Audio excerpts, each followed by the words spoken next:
تو پیچھے 11 شاگرد بچے، اس کے علاوہ یسوع المسیح کے 70 اور بھی شاگرد تھے، اور اس کے علاوہ علمیاتی کا رہنے والا یوسف تھا، نیکودیمس تھا، بہت سارے خفیہ شاگرد بھی یسوع المسیح کے تھے جو ڈائریکٹلی نہیں لیکن انڈائریکٹلی یسوع المسیح کے ساتھ ساتھ تھے۔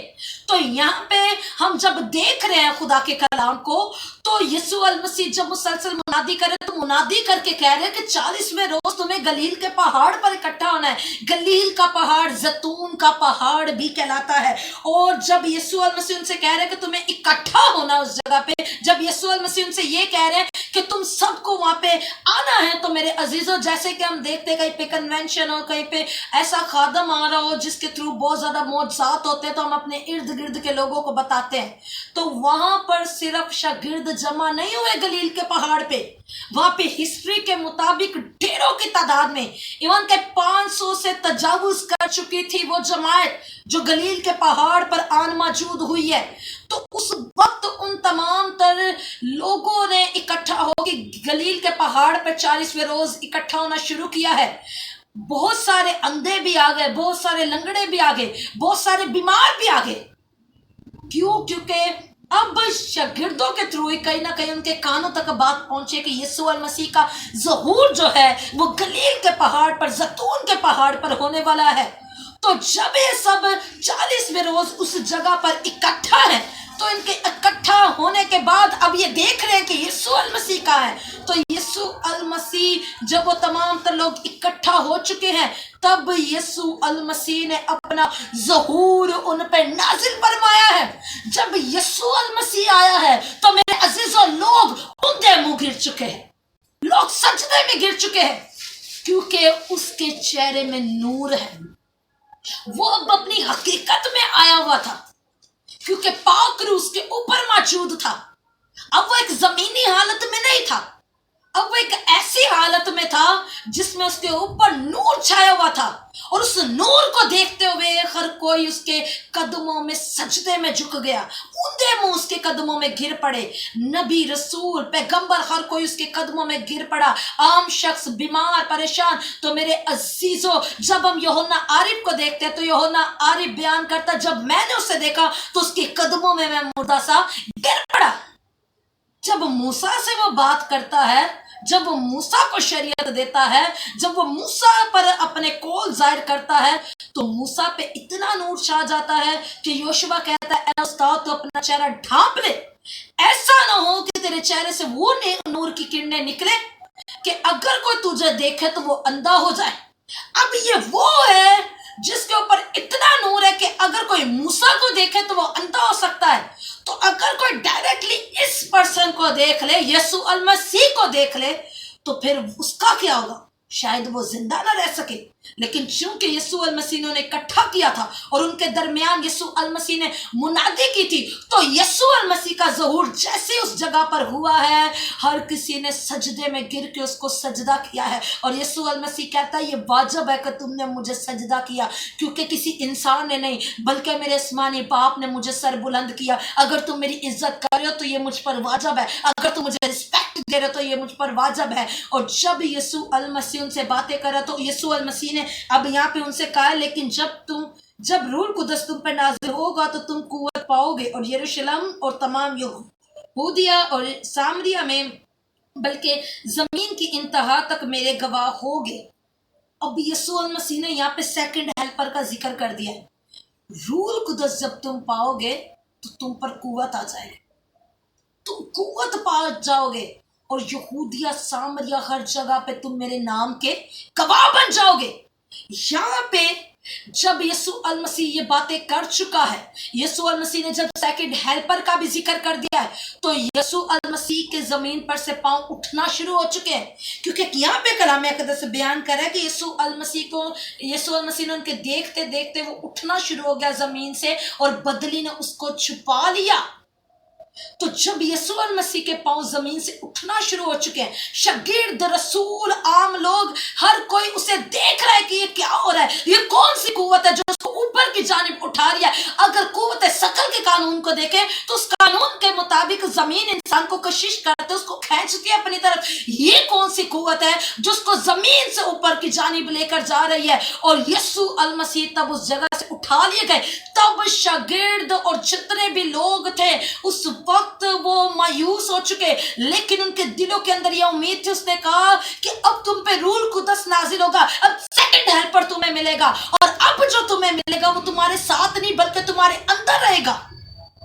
تو وہ اس بات سے خوش ہو گئے کہ سیکنڈ ہیلپر ہمیں ملنے جا رہا ہے، وہ ہمارے اندر رہے گا اور ہم قوت پا جائیں گے۔ اسی شام انہوں نے جا کے اس بالا خانہ کے اندر اکٹھا ہوئے جہاں پہ انہوں نے یسوع المسیح کے ساتھ عید فصح کی شام سیلیبریٹ کی تھی، وہیں پر جا کے انہوں نے دعا کرنا شروع کر دی۔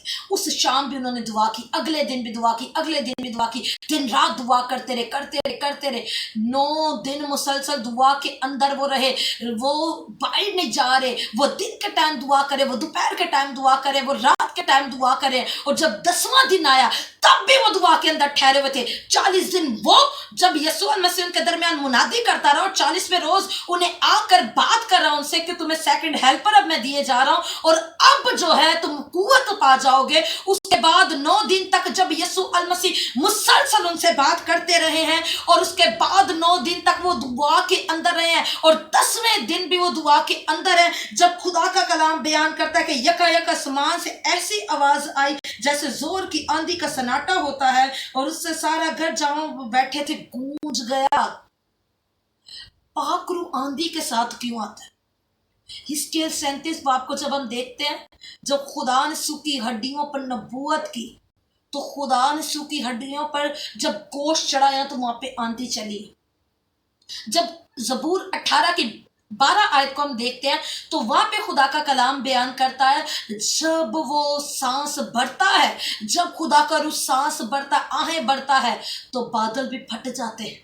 یعنی کہ جب وہ سانس بھرتا ہے، جب وہ کسی جگہ پہ حضوری اپنی اتارتا ہے تو اس جگہ کے اوپر ایسی چیزیں وقوع پذیر ہونا شروع ہو جاتی ہیں، آندھیاں چلنا شروع ہو جاتی ہیں۔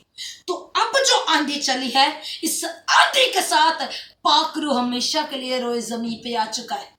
پہلے پاک روح آتا، کائنوں پہ پیغمبروں پہ ٹھہرتا اور پھر چلا جاتا ان سے بات کرنے کے بعد۔ اب وہ وقت تھا چونکہ یسوع المسیح نے اپنی جان ہماری خاطر قربان کی، تو اب وہ وقت تھا جب پاک روح واپس جانے کے لیے نہیں بلکہ ہمارے اندر رہنے کے لیے آیا تھا، اور پاک روح ہر ایک پر ٹھہر چکا۔ یہاں پہ 16 زبانیں بولنے والے لوگ تھے، یعنی کہ 16 ممالک کے لوگ اس بالا خانہ کے اندر موجود تھے۔ یہاں پہ عرب سے آئے ہوئے تھے لوگ، مصر سے آئے ہوئے تھے، شام سے لوگ آئے ہوئے تھے، ایشیا سے لوگ آئے ہوئے تھے، ہر جگہ سے اکٹھے تھے کیونکہ وہاں پہ عید کا سما تھا، عید فصح کو منانے کے لیے لوگ وہاں پہ اکٹھے تھے۔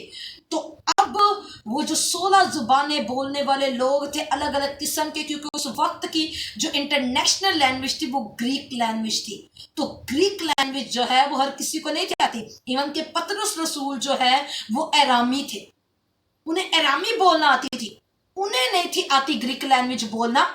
پطرس رسول نہیں تھا جانتا گریک لینگویج کو بولنا۔ تو اب جب روح نازل ہوا تو یہاں پہ کلام کہہ رہا ہے ہر کسی کو یہی سنائی دے رہا ہے جیسے یہ میری ہی بولی بول رہا ہے، جیسے یہ میری زبان کو جانتا ہے۔ تو یہ ایکا کس نے ڈالا؟ ہولی اسپرٹ نے۔ اگر آپ پاک روح کو اپنی زندگی کے اندر اتارنا چاہتے ہیں تو میرے عزیزوں آج آپ کو اپنے دل کو صاف کرنے کی ضرورت ہے، دعا اور روزے میں ٹھہرنے کی ضرورت ہے۔ پاک روح آپ کی زندگی کے اندر آئے گا تو آپ قوت پاؤ گے۔ وہی پطرس رسول جو خدمت چھوڑ کے بھاگنا چاہتا تھا، جو کہہ رہا تھا کہ اب میرا یہاں پہ رہنا بہتر نہیں کیونکہ میں جو ہوں ہمت ہار چکا ہوں، میں تو 3 بار یسوع المسیح کا انکار کر چکا ہوں۔ وہی پطرس رسول جب اس پہ ہولی اسپرٹ کا بیپتیزم ہو رہا ہے، جب اس پر پاک روح نازل ہو رہا ہے تو وہ قوت پا رہا ہے۔ جب اس نے قوت پائی ہے میرے عزیزوں، تو قوت پانے کے بعد وہی پطرس رسول جو نہ کر رہا تھا اب وہ خدا کی خدمت کرتا، اور یہاں تک کہ اس نے خدا ایون یسوع المسیح کی خاطر اپنی جان بھی قربان کرنا چاہی، اور اس نے کی بھی۔ اس کو بھی مصلوب کیا گیا لیکن اس نے کہا مجھے الٹی صلیب دی جائے، اس نے جب منادی کرنا شروع کی تو فرسٹ لیکچر، پطرس رسول جو کہ ایک ان پڑھ شخص تھا، فرسٹ لیکچر کے اندر 3000 لوگ ہیں اور 3000 لوگوں نے کلام اقدس بیان کرتا توبہ کی ہے، 3000 لوگوں نے ایٹ اے ٹائم پانی کے بیپتیزمس لیے ہیں۔ تو ہولی اسپرٹ جب آتا آپ کی زندگی تبدیل ہو جائے گی۔ میرا ایمان ہے کہ آج آپ نے بلیسنگ کو ریسیو کیا ہے، اور میرا ایمان ہے جب ہم عید پینتیکوسٹ کو سیلیبریٹ کر رہے ہیں تو یہ برکت آپ کی زندگی کے اندر اتر چکی ہے۔ آپ نے اس کلام کو سنا ہے، آپ اسے ضرور دوسروں کے ساتھ شیئر کریں کہ اصل میں عید پینتیکوسٹ ہے کیا۔ آپ نے اس کلام کو شیئر کرنا ہے، سبسکرائب کرنا ہے، لائک کرنا ہے، تاکہ یہ جو حقیقی کلام ہے یہ ہم ڈھیروں لوگوں تک پہنچا سکے۔ God bless you all.